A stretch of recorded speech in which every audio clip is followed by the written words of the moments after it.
3월 모의고사에서 22번, 30번 문제가 그렇게 어렵지 않았음에도 번호 때문에 위축돼서 보지도 못했는데 앞으로 모의고사에서 킬러 문제라도 억지로 부딪히는 연습을 할까요? 아니면 오늘처럼 다른 문제를 안정적으로 검토하는 방식으로 해야 할까요? 킬러 문제를 무조건 부딪히면서 가시는 게 좋다고 생각합니다. 굳이 안 부딪힐 이유가 없는데? 네. 보지도 못한 건 부딪히려고 하지 않았기 때문에 보지도 못한 거 아니겠습니까? 억지로라도 한번 부딪혀 보시고, 그리고 이제 이런 거 제일 중요한 건 뭐냐면 억지로 부딪혀도 보고 안 부딪혀도 보고 해보세요. 어느 게 자기한테 맞는지는 각자 스스로 실험해보고 판단해야죠. 모의고사는 실험의 장으로 여기셔서 각자 판단해봤으면 좋겠어요. 근데 저는 그래도 10명이 이런 질문 한다면 10명 중에 한 7명은 그래도 부딪혀봐야 된다. 저는 이렇게 생각합니다. 수능이나 교육청 평가원 모의고사를 뽑아서 풀면 그래도 1등급 컷 안에는 들어가고 유명한 문제를 풀어도 10문제 안에 한두 문제 정도 나쁘지 않게 푸는 것 같은데 강대 K 같은 사설을 풀면 점수가 박살나요. 사설이랑 모의고사 갭 차이가 심한데 이게 맞는 건지도 모르겠고 어디가 부족한지 발상을 못했나 개념이 부족한가 문제풀이 양이 적은가 이런 게 나올까라고 생각하고 재검을 하더라도 풀이를 외우는 느낌이 강해요. 이게 도움이 되는 건지 안 되는 건지도 모르겠습니다. 이런 수준 높은 문제까지 다 맞추고 싶으면 그냥 무식하게 하는 것이 맞는 건가요? 네, 무식하게 하는 게 맞습니다. 그리고 풀이를 외우는 건 좋은 겁니다. 남들은 그 풀이가 외워지지도 않아가지고 골치 아픈데 지금 외워지는 거에 스트레스를 받는다면 스트레스 받을 일이 아닌데 그건 좋은 거예요. 풀이를 외우기라도 할 수 있다면 얼마나 좋아요. 그리고 뭐 문제마다 뭐 어떤 건 잘 되고 어떤 건 안 되고가 그건 뭐 그 브랜드들마다 다 다를 테니까 당연히 결과가 다를 수 있는 건데 그것에 대해서 이제 어떤 건 무슨 평가원에 맞고 어떤 건 평가원에 안 맞고 라고 이렇게 재단하기에는 평가원이 어떤 존재인지를 몰라요, 우리는. 그렇기 때문에 그냥 다 하셔야 돼요. 그런 거 너무 이렇게 따지지 말고 어려우면 어려운 대로 쉬우면 쉬운 대로 이렇게 열심히 해서 다 못 푸는 게 많다. 겨우겨우 풀이 따라가고 있다. 그런 거를 여러분이 성공적으로 자기 거로 만들어야 성장하는 건데 그 성장을 두려워하시면 안 됩니다. 근데 성장하는 과정에선 되게 힘들어요. 힘들지 않고 성장하는 사람 없어요. 이렇게 생각했으면 좋겠습니다. 현역 고3이고 미적을 선택했습니다. 앞으로 공부 비중을 공통과 미적을 어떻게 놓으면 좋을까요? 고3 학생이 지금 미적을 다른 과목보다 많이 덜 한 거면 수학을 수학이보다 아마 그랬을 가능성이 높은데 물론 학생마다 지금 다 다를 것 같아요. 근데 덜 한 게 맞다면 수학이 미적 중에 미적을 절반은 해야 돼요. 최소한. 미적 비중을 올려야 돼요. 아니 어느 과목이든 제일 못하는 걸 제일 많이 해야 돼요. 이게 기본 원리예요. 이 원리를 지키시면 됩니다. 그냥 못하는 것 내가 봤을 때 내가 제일 못하는 게 뭐다. 세 과목 중에 뭐다 하면 무조건 그걸 제일 많이 하셔야 돼요. 못하는 데가 제일 많이 올라갈 수 있기 때문에 그런 거죠. 이렇게 생각했으면 좋겠습니다. 항상 모의고사를 풀 때 22번, 28번, 30번을 날려요. 시험이 끝나고 풀어보면 나머지도 생각보다 수월하게 풀 수 있었는데 아무래도 다른 문제에서 쓰는 시간이 많아서 저 세 문제를 건드려보지도 못하고 시험이 끝나게 되는 일이 다반수입니다. 그래도 1등급은 나오지만 100분위에서 만족하지 못하게 되는 것 같아요. 수학 1등급에서 만점을 받기 위해서는 앞으로 어떤 연습을 해야 할까요? 시험 시간 안에 뭔가를 개선한다는 건 불가능하고요. 그게 문제가 아니라 자기가 시험을 한번 보면요. 시험 봤을 때 예를 들어서 사후적으로 분석을 해보면 22, 28, 30 3개를 제외하고 나머지 27문제가 100분 걸릴 시험지는 아니었을 거거든요. 근데 학생 입장에서 100분이 걸렸어요. 그러면 실전에서 뭔가 불필요한 행동을 했다는 거예요. 불필요한 행동이 뭐였는지를 잘 생각해 보라는 거예요. 이걸 비판적으로 생각하지 않고 그냥 자기는 원래 오래 걸리는 사람이야 라고만 생각하고 넘어간다면 당연히 뭘 개선해야 되는지 알 수가 없을 거예요. 실전에서 문제 푸는 데 있어서 불필요한 행동을 하지 않기 위해서 우리는 개념을 공부해야 돼요.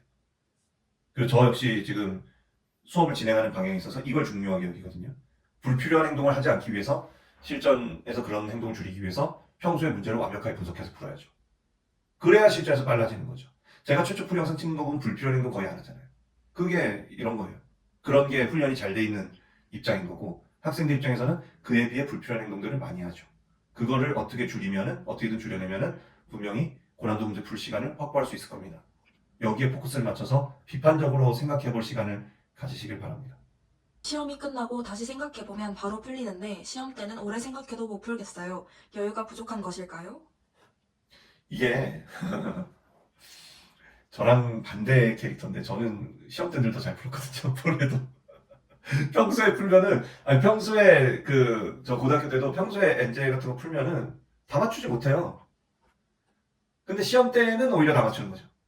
그런 케이스였어요. 저는 뭐가 다를까 하고 생각해 보면 평소에는 네, 논리적으로 정확하게 풀고 이런 것들을 굉장히 주목해서 공부했다면 시험 시간에는 답만 쏙 구하고 도망가는 행위를 많이 했죠.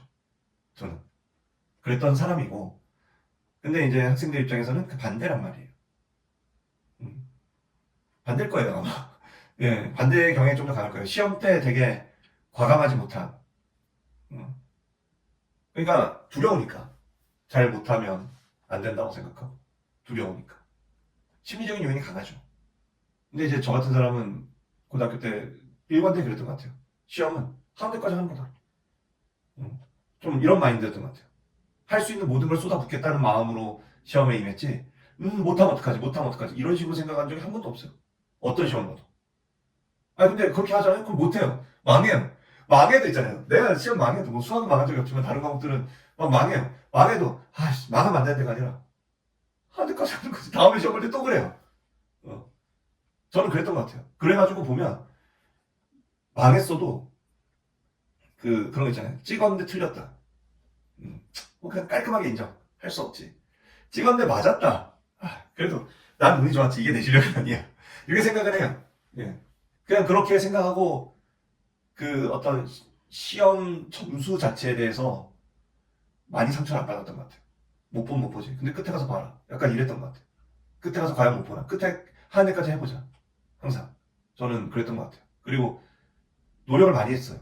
나름.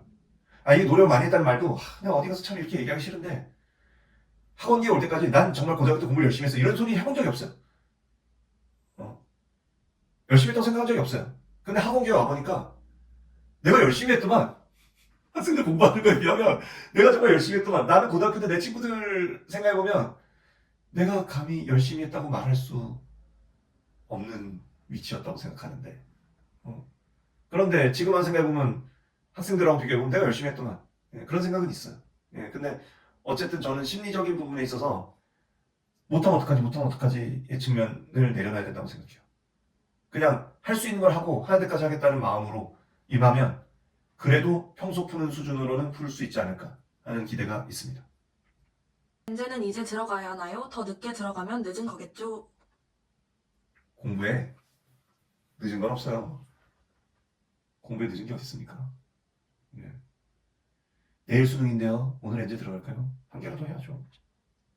필요하다고 생각한다면. 네. 공부에 늦는다는 표현은 없습니다. 어떤 경우에도 그런 표현은, 그런 생각은 안 했으면 좋겠어요. 지금 기출 보고 있다, 지금 개념 보고 있다, 지금 뭐 하고 있다라는 사실이 여러분의 수능 점수에 있어서 성장하지 못함을 뜻하는 것이 아닙니다. 지금 진도상 뭐 나가고 있다, 뭐 실물을 빡세게 풀고 있다, 이런 사실이 여러분의 성장에 있어서 성공을 보장하는 것도 아니고요. 중요한 건 나의 암과 물음이지 커리를 뭐 나가고 있느냐가 아니에요. 이거는 진짜 중요한 얘기예요.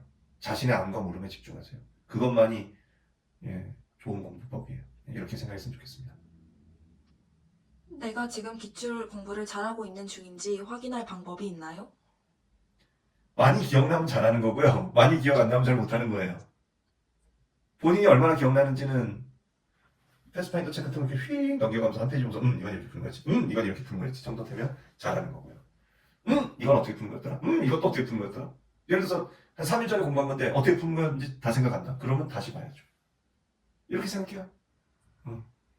자기가 잘 기억하는 게 있고 기억 못하는 게 있을 거 아닙니까? 그거에 따라 맞춰서 문제별로 대응했으면 좋겠어요.